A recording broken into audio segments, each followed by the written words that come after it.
Thank you, Waldene. Good morning.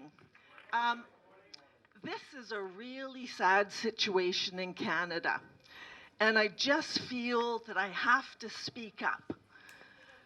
Teachers have to get on board and find out what this SOGI 123 thing really is. So I've done some research and I've dug into things and I've looked at the videos that are prepared for teachers, and I find it quite appalling. So I wanted to share some things with you today that you may not be aware of. So there are some concerns about the new SOGI 123 curriculum I'd like to share. Some of these issues really need to be addressed. So from a teacher's perspective, I'd like to show you some of the lessons that I'm expected to teach from kindergarten to grade 3, our youngest students. I'd like to demonstrate with these lesson plans that some of this material is very harmful and it's age inappropriate as well. Kindergarten to grade 3. The first poster that we have on the SOGI website, easy to download, looks very friendly. It's called the genderbread person. One of the problems, however, you'll notice in the genitalia area that there are not 2 options, but now 3. This is very confusing to kindergartens, grade 1s, grade 2s, grade 3s, and all the way up. Another lesson is called the gender unicorn. Again, we have what appears to be a very user-friendly, cutesy poster, but the problem is we're asking students to indicate where they fit on the gender spectrum. Not boys, not girls, but on a spectrum.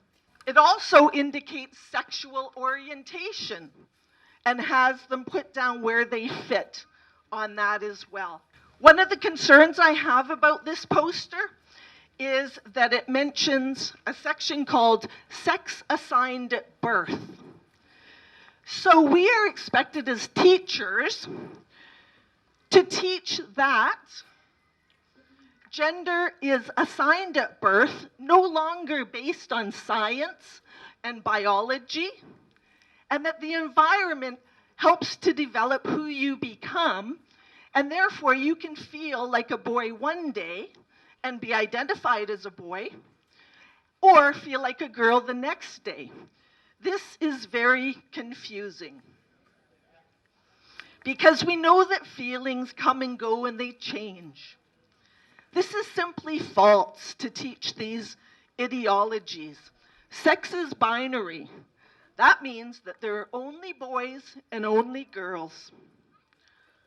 Under very rare circumstances, a child is born with 2 sets of genitalia.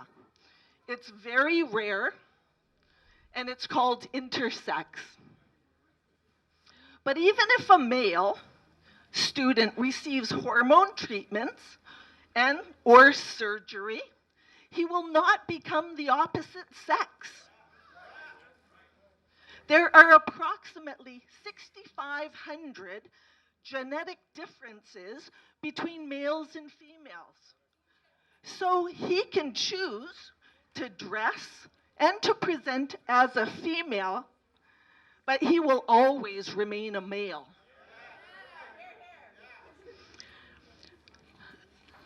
I have one more lesson, very easy for teachers to use. You just cut up these cards and you have the children circulate, kindergarten to grade 3, and they introduce themselves to each other.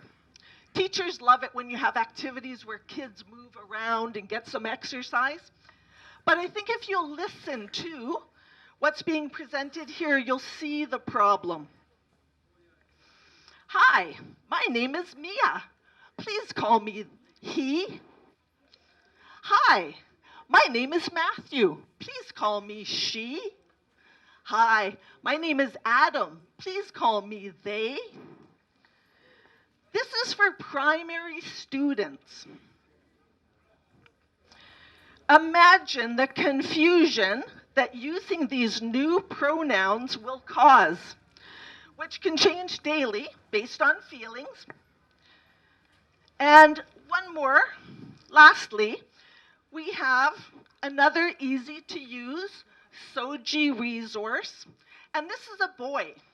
His name's Bailey, and it's based on a book called 10,000 Dresses. Very well illustrated book. However, Bailey wants to wear a dress. So he goes to Mom, and Mom says, no, you can't wear a dress, you're a boy. He goes to Dad, same response. He goes to his older brother, same response. So one day he finds a little girl that likes to design dresses, and they become friends. The problem with the message in this book is you can't really trust Mom. You can't really trust Dad. You have to go to your peers for real support on important issues. The other problem I have with this visual is that kindergarten and primary children get the delightful opportunity to create a new dress for Bailey. My concern is that in the process, these young minds will be imprinted with young boys cross-dressing and thinking that that's okay. I think this will just cause a lot of harm, and some of these things are just simply inappropriate for young children. Just the other day, a male friend of mine was in a public washroom. There was a little boy beside him, and he looked up at him with a very confused look on his face. And he said, "Are you a boy?" Well, my friend replied, "Well, I used to be a boy, but I've grown up now and I'm a man, just like you'll be." But the little boy was still perplexed. And he asked him, "But how do you know that you're a boy?"